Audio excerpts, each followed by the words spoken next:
The year is 324 in the northern divine region's Bitey City. Dark clouds gather overhead, and thunder echoes across the sky. Amidst the turmoil, a lone figure hovers in midair, surrounded by crackling lightning. This man is our protagonist, Sububai. He stands at the center of the storm, enduring the divine thunder in hopes of ascending to immortality and stepping into the land of immortals. Unbeknownst to Sububai, danger draws near. A female cultivator, standing upon a lotus blossom, readies a potent divine thunder technique. With her sword lifted high, she launches a strike aimed directly at Sububai. At the final instant, Sububai manages to evade.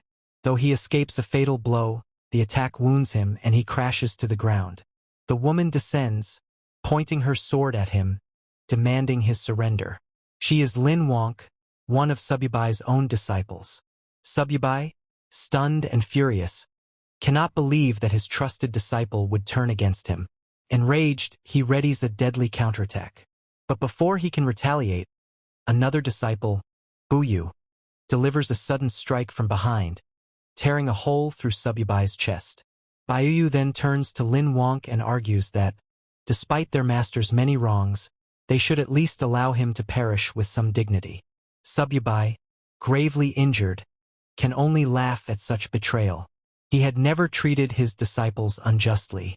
How could they commit this against him? Furious, he swears he will not fall alone. If he perishes, he will drag them down with him. Just as he prepares to release another technique, a third disciple named Schwer activates the falling treasure copper coin, slamming Sububai hard into the earth. He lies there helpless, shocked that even Schwer would stand against him. Two other disciples, the eldest and the fifth, are absent, leaving Sububai to wonder about their whereabouts.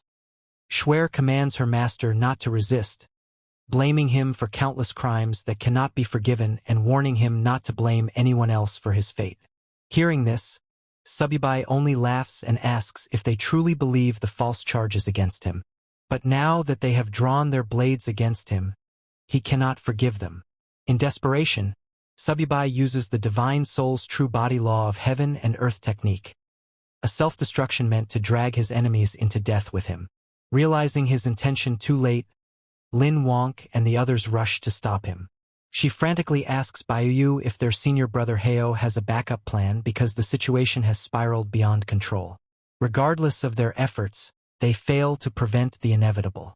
Sububai detonates his own soul's true body, obliterating himself, his disciples, and half of the continent in the cataclysmic blast. But that is not the end. When Sububai next opens his eyes, he finds himself in a strange, unfamiliar place. As he tries to make sense of his surroundings, he hears frantic noises outside. Peering through a window, he sees a world overrun by a zombie apocalypse, with people fleeing for their lives as hordes of the undead roam the streets. Realizing he has been reborn, Sububai's thoughts turn back to his traitorous disciples. Why would they betray him? What did they stand to gain? For now, those questions must wait. His priority is to train this new body to its peak, return to the world of immortal cultivation, and make his former disciples pay for what they did. He attempts to gather spiritual energy as he once did. His cultivation had been close to the immortal realm, so if he could just sense the ambient spirit power, he should be able to progress swiftly. Yet, to his shock, he feels nothing. Thinking his body might be too weak, he looks outside again and realizes the truth. This world has no spiritual power at all. Furious, he can hardly believe it. How is this possible? Without spiritual power, there was no way for him to cultivate in this world. In fact, merely surviving here would already be extremely difficult. Just then, a man and a woman burst into the house, having barely escaped from the zombies outside. They looked terrified, as though they had nearly died. The yellow-haired boy immediately grabs the woman.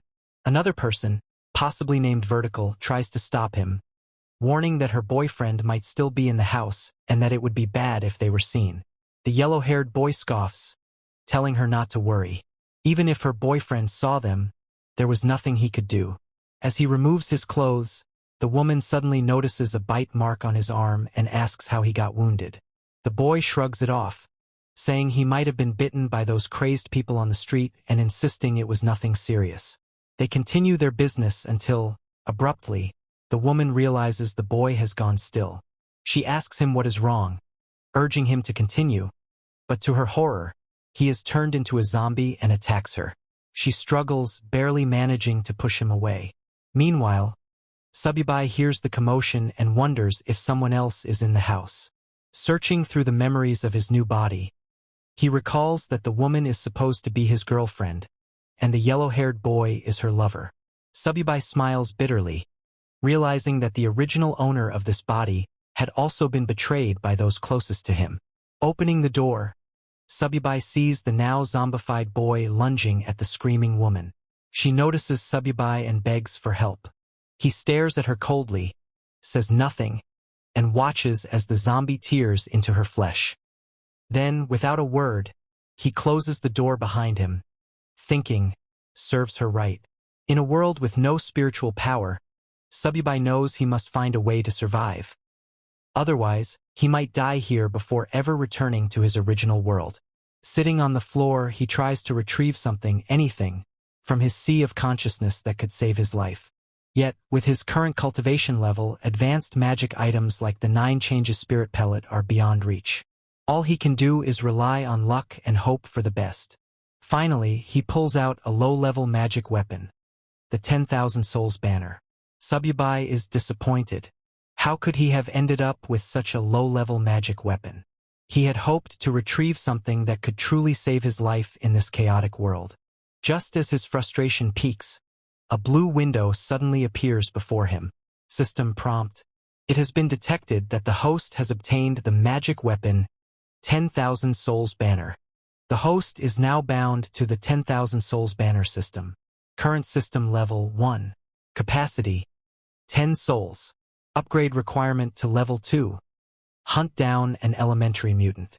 Curious, Subibai wonders what sort of system this could be, especially one attached to a mere low-level weapon like the 10,000 Souls banner.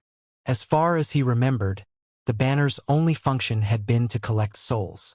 The system then explains that by using the 10,000 Souls banner, he can harvest the souls of the dead, convert their soul power into spiritual power, and feed it back to himself.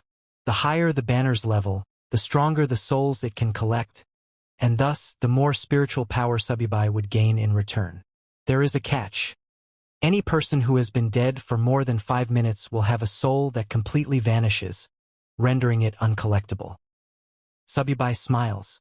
So, it really is possible to transform soul power into spiritual power.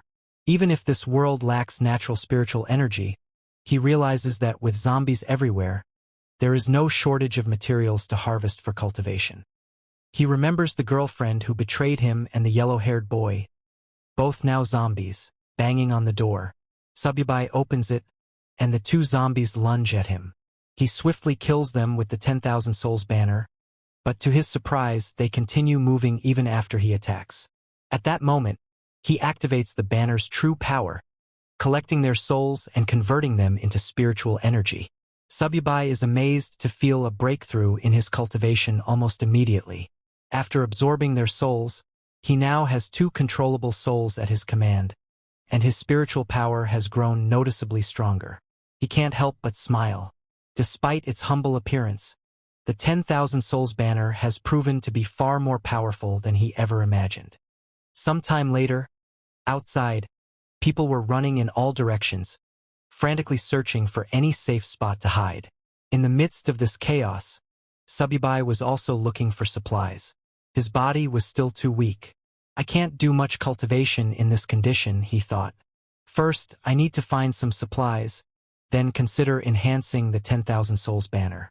Suddenly, a group of zombies perched atop a nearby building heard the commotion below. They leaped down into the fleeing crowd. Among them was a plump, blonde-haired woman who panicked upon spotting the zombies heading toward her. In a desperate attempt to save herself, she grabbed another woman from the crowd. She hurled her at the zombies, using the poor victim as a human shield. Subibai happened to witness this horrifying act and was shocked to recognize that the woman who'd been thrown to the zombies looked exactly like Lin Wonk. She was one of his disciples who had once betrayed him. Furious and puzzled about her presence here, he quickly summoned the 10,000 Souls banner and killed the zombies attacking her. Lin Wonk gasped with relief, grateful to be rescued. "How did you end up here?" Subibai demanded, glaring at her. "Not long ago you used the divine thunder technique on me, forcing me into a wretched state. Now you can't even protect yourself from a handful of low-level monsters." He could scarcely believe that his former disciple, who had once caused him so much trouble, was now so weak. Yet Lin Wonk only stared at him in bewilderment. She had no idea who he was or what he was talking about, and she couldn't understand how he already knew her name when, to her knowledge, they had never met. Standing up, she thanked Subibai for saving her life and asked if they had met before. Incensed, Subibai pointed his spear at her. "Don't pretend to be crazy. You won't get away by feigning ignorance." Startled, Lin Wonk tried to calm him. "This isn't the time for wild accusations. There are more monsters nearby. We should leave and find somewhere safe." Hearing her words, Subibai hesitated. "Did I get the wrong person?" he wondered. "Or is she simply not the Lin Wonk I once knew?" Subibai still found it difficult to believe that the woman before him wasn't the traitorous disciple he remembered. She looked identical to Lin Wonk, and he was sure he would never mistake her face. Unless, he thought, coming to this world had caused her to lose her memories. As he moved closer, hoping to investigate, Subibai's stomach growled. Lin Wonk smiled at the sound and mentioned there was a large shopping mall not far away. She planned to gather supplies there and possibly take refuge. She invited Subibai to join her, and although he hesitated briefly, he eventually agreed, if only to see for himself whether or not she was truly the same Lin Wonk. Gripping his hand, Lin Wonk urged him to hurry, so they could stock up on supplies and wait for rescue. Subibai followed her, still torn between suspicion and curiosity. Even if she really has lost her memories, he thought, her betrayal remains. Sooner or later, she'll pay for it. After half an hour, they reached the entrance of a Walmart supermarket. While standing at the front doors, Lin Wonk asked for Subibai's name. Hearing this, Subibai realized she truly seemed unaware of who he was. She wasn't faking her confusion at all, but he refused to let his guard down. Stepping past her, he answered curtly, "Subibai." Following a brief introduction, Lin Wonk invited him to head inside. She suggested they use the store's resources and wait for rescue. But to their surprise, the supermarket was already crawling with zombies, and not just ordinary ones. Among them was a mutated zombie that stood out. It kept mumbling phrases like, "Apply for a card, get 50% off." Before slaughtering several normal zombies in its path, it charged straight at Subibai. Subibai smirked as he felt the creature's aura. It's probably at the initial stage of the spiritual sea realm, he realized. That must be an elementary mutant. Lin Wonk, terrified, hid behind him, urging him to retreat and find safety elsewhere. But Subibai saw this as an opportunity, not a threat. A sacrifice that could help him upgrade his 10,000 souls banner to level 2. Summoning the banner, he commanded 2 zombie slaves he controlled to attack the mutant. The supermarket erupted into chaos as his zombies clashed with the others, killing them one by one. However, the mutated zombies soon noticed Subibai's slaves and charged in to attack. Subibai quickly ordered them to pull back, but the mutant was too quick and killed one of his zombie slaves. Seeing an opening, Subibai launched a sneak attack from behind. At the same time, his remaining slave, a female zombie, leaped onto the mutant's back and bit into its neck. The mutated zombie let out a roar of pain. Subai quickly commanded his slave zombie to hurl it to the ground, knocking it unconscious. Then he triggered the 10,000 souls banner to absorb its soul, making it his newest servant. Right after taking in the mutated zombie, a system window materialized before him. System prompt: "Congratulations on overcoming an elementary zombie. The 10,000 souls banner has now been raised to level 2. New capacity: 5 extra souls. Next upgrade requirement: hunt down an advanced zombie, a foundation stage beast." Subai scowled at the new condition. "My present cultivation is still at the spiritual sea realm. To overcome a foundation stage beast, I'll need to gather more spiritual power first. Meanwhile, Lin Wonk was amazed by Subai's display. She had initially dismissed him as some deranged individual, never thinking he could be this strong. Watching her youthful admiration, Subai found it difficult to believe she was the same disciple who had once betrayed him and nearly ended his life.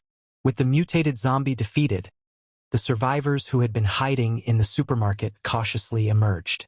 Relieved that the threat was gone, they began redistributing supplies and preparing to wait for rescue and relative safety. There seemed to be enough resources to sustain them for a while. Lin Wonk turned to Subai, pointing out how large the stockpile of supplies was. If we use this wisely, we can stay hidden in a safe place until the rescue team arrives, she suggested. However, the other survivors were not so welcoming. One man stepped forward, glaring at Lin Wonk and Subai. "This is our territory," he declared. "You can't just help yourselves to our supplies without our permission." Several others quickly agreed with him, insisting that they had risked their lives to gather everything during the chaos. They weren't about to let newcomers take advantage of their hard work. Lin Wonk bristled at their accusations and shouted back, "If Mr. Subai hadn't killed that mutated zombie, all of you would have been sitting ducks waiting to die. Now you want to claim these supplies for yourselves and ignore the fact that he saved your lives." However, they didn't believe him. They said he was as thin as a bamboo pole. How could someone like that kill a monster? In their opinion, the monsters must have killed each other. Lin Wonk shouted, unable to believe how shameless those people were. Before she could say anything more, Subai stopped her and warned her not to argue with mindless people, reminding her that words alone wouldn't change anything. Lin Wonk looked at Subai and insisted that he was the one who had obviously defeated those monsters. She couldn't let anyone else take advantage of his hard work. Subai simply smiled and said, "Only the weak use such petty tricks. The strong are always right." He cast a cold gaze over the crowd and announced that he needed supplies, asking who was in favor and who was against it. They all opposed him, telling Subai there were many of them and only one of him, so he couldn't win. They advised him to leave peacefully, hinting that if he angered them, they wouldn't be responsible for what might happen. Subai only smiled and said that if he couldn't get supplies peacefully, he would have no choice but to kill them. Once they were dead, all the supplies would be his. He summoned his mutated zombies and ordered them to attack. Terrified, the crowd begged Subai to spare them, promising he could take all the supplies he wanted as long as they could keep their lives. But he didn't care. He killed those who had threatened him. The rest fled in terror, trying to save themselves. Standing confidently, Subai asked if anyone else wanted to stop him. No one dared say a word. They stood silently, too afraid to even lift their heads. Then Subai turned to Lin Wonk and told her to take whatever she wanted. No one would dare oppose them now. She nodded and began collecting supplies. After stuffing her bag, she asked if Subai needed anything. He smiled and said that, in return for saving her, all he wanted was help carrying some supplies. Secretly, he was testing her to see if she really had amnesia or was only pretending. Lin Wonk agreed, packing his share of the supplies. Subai was confused. He didn't know if she really was his disciple Lin Wonk or if he himself had lost his memory. After a few minutes, she finished packing and asked whether they should stay and wait for rescue or head elsewhere. Subai turned to leave, saying he planned to look for stronger zombies to hunt. All she needed to do was follow him with the supplies. Lin Wonk nodded and followed him. Once they were gone, everyone else breathed a sigh of relief. Even so, they couldn't believe Subai had dared to kill people so casually. They agreed to report him to the authorities if rescue ever came, insisting that someone like him should be brought to justice. But now that he was gone, they gathered around what remained of the supplies, dividing them up as quickly as possible before any other danger appeared.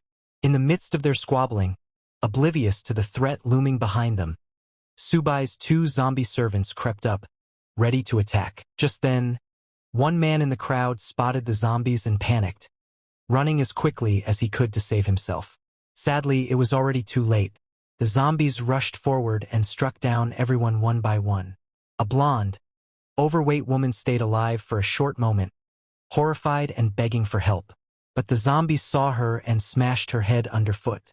Once the slaughter was over, Sububai collected their souls and changed them into spiritual power. He knew leaving any survivors would only bring him trouble in the future. Now that he could command 3 undead, Sububai felt slightly safer. He understood that if he had to fight more than 10 zombies, retreat was the only option. Until his level increased, he would maintain a low profile. Meanwhile, Lin Wonk, who had been trailing him, was weary. She asked if they could rest somewhere, but Subi told her he had no moments to waste. If she slowed him, he would leave her behind. Ashamed, Lin Wonk declared that she believed Mr. Subi would never desert her. He smirked and asked why she was so certain, reminding her they were strangers and he could act as he wished. Lin Wonk boldly replied that she knew the place of the powerful zombie he sought. Intrigued, Subi asked how she knew. Lin Wonk explained that back at her university, she had fled the campus after spotting a strange creature near the lake. It gave off an unusual scent, and she was certain it was dangerous. Nervously, she admitted she wasn't sure it was the advanced zombie Subai sought, but it certainly seemed formidable. Hearing this, Subai reasoned that if it was anything like the mutant beast in the supermarket, it was worth investigating. He told Lin Wonk to lead the way. Pleased that he believed her, Lin Wonk happily guided him toward the campus. Sometime later, the two of them finally reached their destination, but the campus was overrun with zombies. Lin Wonk stopped, scanning the surroundings anxiously. Seeing her hesitate, Subai asked why she had stopped yet again. Lin Wonk whispered for him to lower his voice. So many people at the school had turned into those creatures, and if they accidentally drew attention, they'd be in huge trouble. Subai told her not to worry, declaring he would handle the situation. He summoned his zombie servants and ordered them to clear a path. Lin Wonk, concerned, warned him they should do this quietly instead of being so reckless. But Subi ignored her protests, wondering what had happened to the world to turn so many humans into these half-human, half-ghost monsters. Suddenly, they heard noises behind them. Lin Wonk recognized the voices. It sounded like her classmates. They had ventured outside for supplies but were now trapped among the campus zombies. One of her classmates, terrified, hurled his weapon at a charging zombie but missed. The zombie kept coming. Yet another student arrived just in time and killed it. The student who saved him then grabbed the frightened boy, urging him to run back and regroup because these monsters were way beyond their league.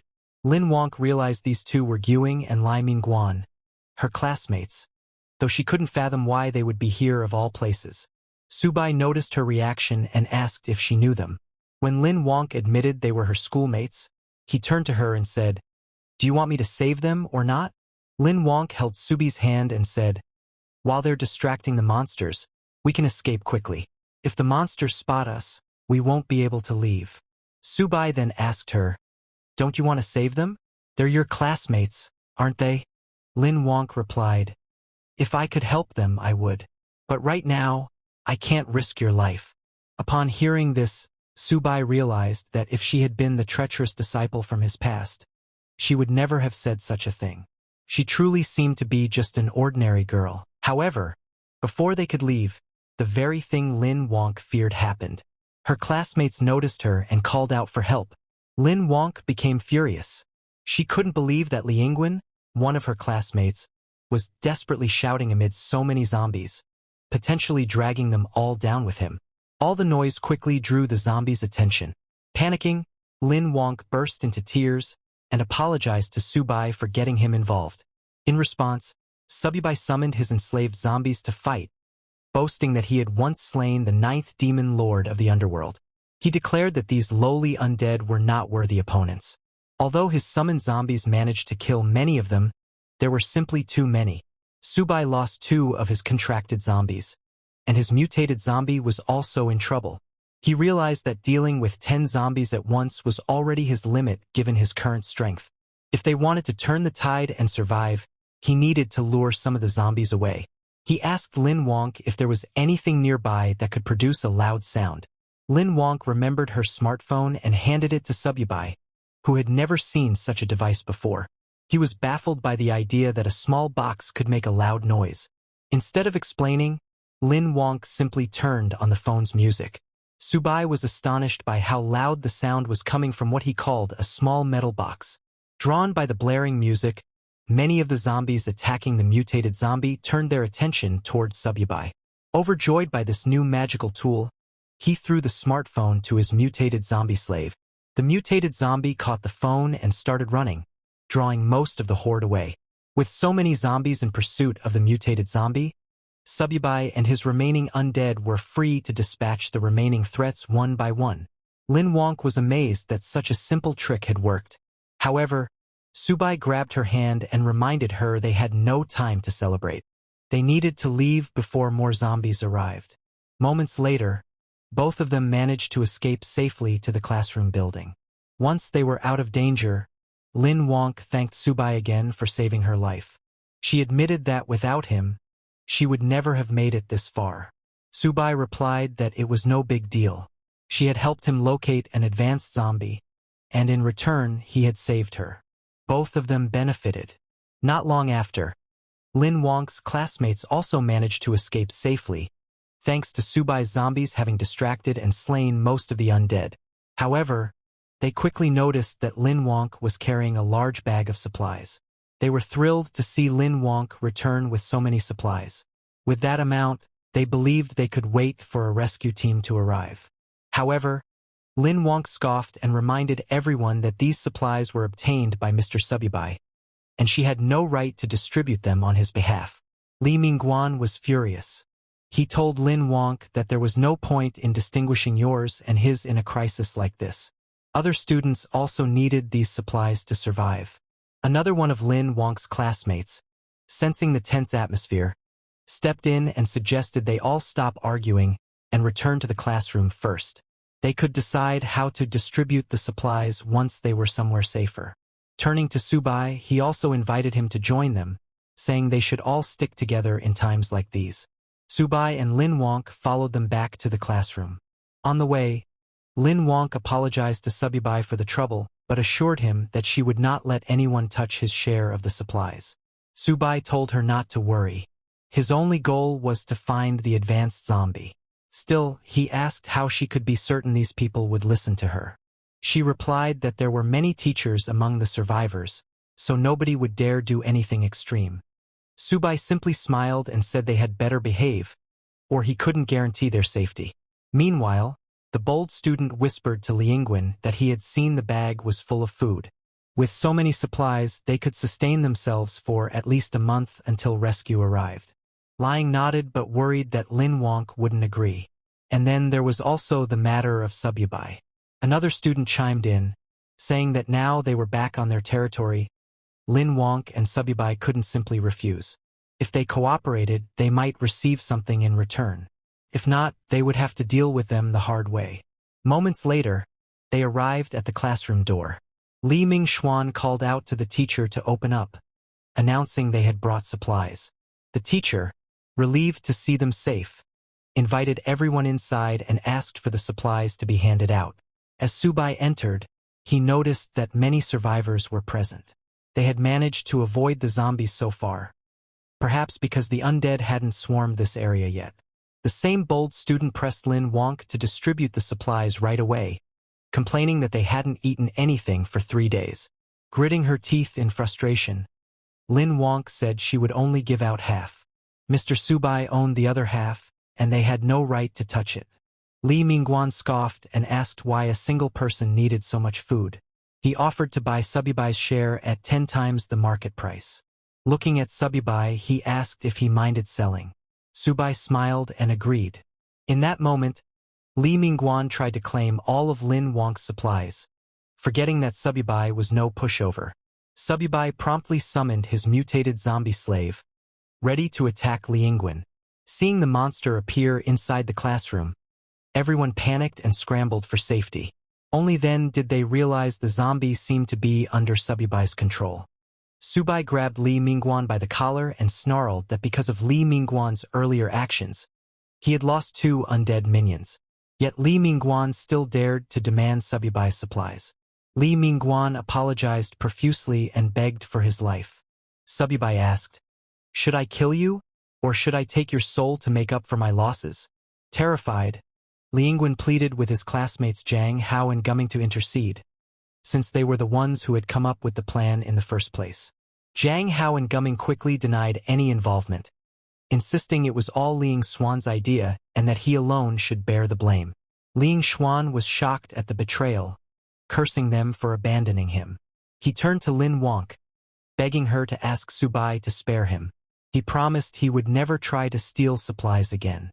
Subai was curious how Lin Wonk would react. Surprisingly, she apologized on Li Mingguan's behalf and asked Subai to forgive him just this once for everyone's sake. She said they could take her share of the supplies, but no one was to touch Subai's. Watching her selfless behavior, Subai realized that she truly might not be the treacherous disciple he once knew, despite her resemblance. Deciding he no longer needed to keep her close, he told Lin Wonk that now that she had found her companions, it was time for him to leave and continue searching for the advanced zombie. But Lin Wonk stopped him, claiming that she knew where the creature he was seeking might be. When Subibai asked if she had actually seen it, she said no, but she could sense a terrifying presence somewhere in the school. This startled Subai. Her ability to sense spiritual power suggested an innate spiritual physique. He was astonished because, to his knowledge, no one else in the world had such a physique except his lost disciple. Could she truly be that woman suffering from memory loss? Or was there some other explanation? In the original Cultivation realm, before Subi was betrayed by his disciples, Lin Wonk approached him, requesting to become his disciple. In response, Subai told her that he would only accept her if she found something for him first. Lin Wonk successfully found what Subibai had asked for and returned, requesting again to be accepted as his disciple. When Subibai asked how she managed to locate it, Lin Wonk respectfully bowed before him and replied, "I was born with the ability to track and trace. If you accept me as your disciple, I will be the sword in your hand. I will never let you down." Seeing her determination, Subai accepted her as his second disciple. With her innate spiritual physique, her future achievements would not fall short of his own. However, Lin Wonk humbly told him, "My life was saved by you. I would never dream of surpassing you. I only wish to serve by your side and ease your burdens." Subai walked up to her and said, "Stop calling me senior. Now that you're my disciple, you should call me master." That was the moment Subai learned that Lin Wonk possessed the innate spiritual physique. Although he wasn't sure how she had lost her past memories, for him, it didn't matter. He was still planning to kill her.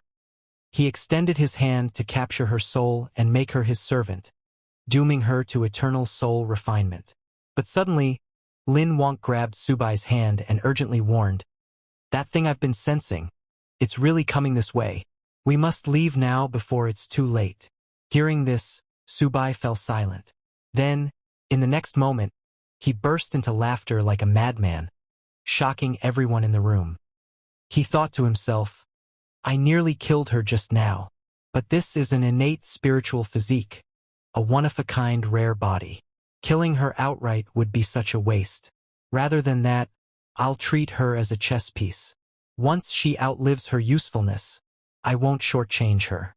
She'll have her own place inside the soul banner." Meanwhile, the mutated monster Lin Wonk had warned about approached the building. It had sensed Subibai's spiritual energy and followed it here to where Subibai and the others were gathered. This mutated creature was intelligent, and it had recently been lucky enough to absorb a trace of spiritual energy to recharge its core. If not for that, it too would have eventually turned into one of those half-human, half-ghost abominations. When it detected the presence of spiritual energy in this barren world, it was thrilled. Finally, a chance to break through to the next realm. Standing in front of the university building, the mutated beast looked up, then leaped straight through the upper floor, crashing into the room where Subibai and the others were. Seeing the creature, Subai thought, "Is this the powerful entity Lin Wonk mentioned? A mutated snake demon?" But as he observed it more closely, something felt off. This mutated beast's aura, it felt familiar. The students in the room panicked, screaming and trying to escape. But to their horror, the door was locked. They couldn't get out. Lin Wonk pointed at the beast and exclaimed, "This is the same creature I saw by the man-made lake. It has the same aura I've been sensing all this time." Subai was surprised. This mutated snake demon, it actually possesses spiritual energy. This isn't some ordinary mutant. This is a demon beast from the cultivation realm. But then he wondered, why would such a creature appear in a place like this? The mutated snake demon sneered and spoke, "Even though this world lacks spiritual energy and is crawling with ghostly pests, it's far more fun than that wretched cultivation realm. I can feast on humans freely here without interference from those damned cultivators." It grabbed one of the students to devour. The terrified student cried for help. The teacher, Bing, turned to Lin Wonk and begged her to ask Subai to save the students. "If he can protect them, I will do anything he asks." Subai glanced at her coldly and said, "Whether I can or not is beside the point. What do their lives have to do with me?" Still desperate, the teacher pleaded, "I'll pay you a lot of money. Just save them." But Subai rejected her offer. "I'm not interested in money. Don't worry. Once you're all dead, I'll collect your souls." As the snake demon devoured the student, Subai ordered his mutated zombie to attack. The zombie leapt into the air and struck from behind, knocking the mutated snake demon to the ground. As the beast lay unconscious, the zombie jumped on top of it to finish it off. But suddenly, the snake demon's eyes flew open. It extended its tongue, wrapping it tightly around Subai's zombie. Staring at Subai, it said, "I knew it. My nose wasn't wrong. There really is spiritual energy here. Unbelievable. A cultivator in this world. Their strength may be weak, but it's enough." Just as it grew excited, Subai's zombie kicked its mouth, freeing itself from the demon's tongue grip. Subai smirked. "So the mutated snake demon is coming for me after sensing my spiritual energy. Doesn't matter, I'll just take it down. A monster in the foundation stage. In the past, this kind of trash wouldn't have been worthy of Subai's attention. But now, when his cultivation is only at the spiritual sea realm, he has to be more cautious. These people, killing them and refining their souls might just be enough for him to break through." Turning to them, he coldly announced, "Unfortunately, in my current condition, I can't handle that thing. You're all on your own. If you're willing to join my 10,000 souls banner and help me break through, there may be a sliver of hope." He smirked, saying, "Of course you can refuse. But if you do, I'll leave, and no one can stop me. What happens after that won't be my responsibility." Everyone sat frozen in silence. Terrified, no one dared to speak. Seeing that no one was willing to sacrifice themselves, Subai turned to leave. Lin Wonk tried to stop him, but before she could, her teacher, Li, stepped forward and said, "I'll sacrifice myself. In exchange, please take my students to safety." At that moment, Subai noticed a glowing purple crystal hanging around teacher Li's neck. His eyes narrowed, realizing that it was a spiritual stone. He grabbed the crystal and asked coldly, "Where did you get this?" Teacher Li hesitated for a second before replying that her father had found it by chance many years ago.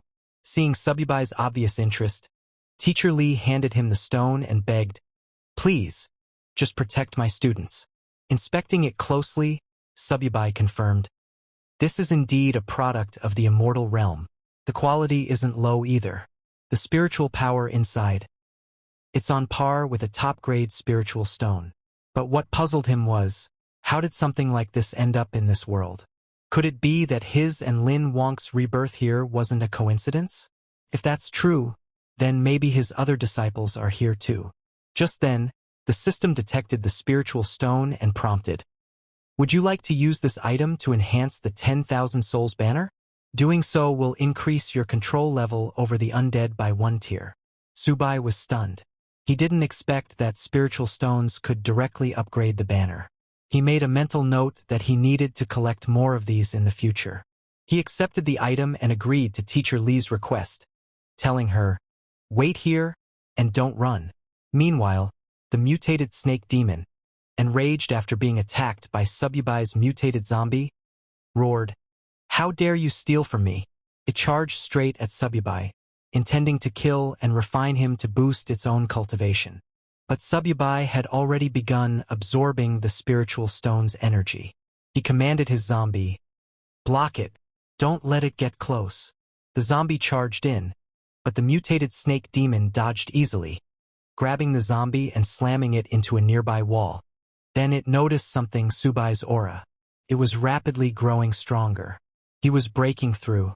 The snake demon growled in panic. "If I don't stop him now, it'll be a problem later. But before that, I need to squash this bug." Punched Subai's zombie, sending him flying out of the building. Now rid of the distraction, the demon laughed and charged towards Subyubai. But just as it approached, its entire body froze. Primal fear surged up, warning it, "Danger." Subai smiled, his body glowing with spiritual light. "My 10,000 souls banner needs a foundation beast for sacrifice," he said calmly. "And that's you." The mutated snake demon was stunned. What is happening? Suddenly, Subai's mutated zombie, now evolved from the ordinary class to the evolutionary class, returned, towering over the snake demon. It grabbed the creature by the neck. Subai gave the command to kill it. The zombie stabbed its sharp claws into the demon's chest, piercing clean through. Then it lifted the demon into the air and hurled it across the building. But just before falling, the mutated demon clung to the edge and caught itself. Breathing heavily, it realized that it had underestimated Subyubai. It didn't expect him to break through mid-battle. Still, it wasn't ready to give up. Roaring, "It's not enough to defeat me!" It let out a piercing cry, summoning the nearby zombies to swarm in and help it kill these humans. Just then, Li Mingguan transformed into a half-human, half-snake demon and killed both of his friends. The other students were shocked to see Li Mingguan slaughter his fellow classmates. One of the students cried out, "Why would he do this?" Li Mingguan smirked and replied with a chilling grin that he had tolerated all of them long enough. He smiled and asked, "Doesn't it feel good to be betrayed?" He turned toward the remaining students and charged at them, intent on killing everyone. The students screamed and scattered, desperately trying to escape. Some even begged, "Ling Xuan, please let us go. Spare our lives." But he didn't listen. He was enjoying the feeling of ruling over mere ants. Seeing this horrifying massacre, Teacher Li collapsed to the ground, her voice trembling. Why did it end up like this? Terrified, Lin Wonk turned to Subai and asked, "What happened to Li Mingguan?" Subai simply smiled. He didn't expect to see a human willingly become a beast servant. But this development suited him perfectly. The more that die, the better. It saves him the effort. They'll all become part of his 10,000 souls banner eventually. As Li Mingguan prepared to kill the last student, Teacher Li stepped in and shouted, "Stop! I can't let you go on like this." Li Mingguan grabbed her by the collar and hissed, "You want to die too? Fine. I'll grant your wish and kill you first." Just as he raised his claws, Subai intervened. He pulled Teacher Li back. Lin Wonk told her urgently, "There's no way to appease everyone in this situation. Right now, we need to survive. And the only one who can help us is Mr. Subai." Though Subai didn't care about the others, Teacher Li was a different matter. He needed her alive. If he wanted to find the source of the spiritual stone, she had to lead him there. Subai then unfurled his 10,000 souls banner and began absorbing the souls of all the dead students. Li Mingguan was stunned. He had waited so long for his master to appear, and now nothing could stop him. He glared at Subai and charged at him, shouting, "You think you can do anything without your monster's protection?"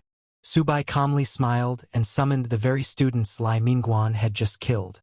Their ghostly forms lunged at him, trying to drag him into the 10,000 souls banner. Li Mingguan was confused. How are they alive? I just killed them moments ago. Then he realized they weren't alive. They were just wandering spirits reanimated by Subai's power. There's no time to waste on them, he growled. Meanwhile, the mutated snake demon watched Subai's 10,000 souls banner and scoffed. You're planning to use that trash weapon on me? Do you think I'm made of mud? Subai chuckled. You have no idea who I am. And my 10,000 souls banner still needs a dead soul like you as a sacrifice.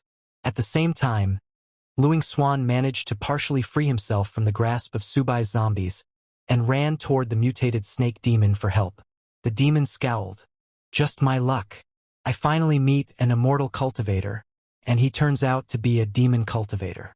These puppets he controls are strange and dangerous. If I don't act quickly, I'm in trouble. Although he had already broken through to the Foundation realm, he knew that continuing the fight might end badly. At worst, I won't get any spiritual energy, and I'll die too. Desperate, he grabbed Lai Mingguan and growled, I gave you power. Now it's time to repay me. Then he hurled Li Mingguan towards Subai to buy himself some time to escape. But before he could flee, Subai gave the order to attack. His mutated zombie leapt high into the air and came crashing down onto the snake demon, slamming him into the ground. The zombie grabbed the demon and restrained him, locking down all movement. You're not going anywhere. Just as the mutated snake demon struggled to break free, Subai made his move. He transformed several of his zombies into stone statue form, anchoring them into the demon's limbs, binding its hands and feet so tightly it couldn't move an inch. The demon let out a pained roar, its body shaking violently. Blood oozed from the cracks in its scaled flesh as it cried out in fury and humiliation. I admit defeat for today, it hissed, its voice trembling with suppressed rage. But don't think this is enough to hold me forever. In a desperate move, the demon's main body detached from the larger snake host and fled into the distance like a dark shadow, melting into the horizon. Li Mingxuan, who had just barely survived, watched the escape in panic. Don't leave me behind. I haven't escaped yet. But before he could move, the remaining students, those who had narrowly survived his betrayal, surrounded him, cold hatred burning in their eyes. Karma always comes back around, one muttered. You really think you'll walk away after killing so many of us? Fear flooded Li Mingguan's eyes as he stumbled back. Stay away. I'll kill you if you come any closer, I swear. But the crowd no longer feared him. They descended on him without mercy, fists and feet replacing words.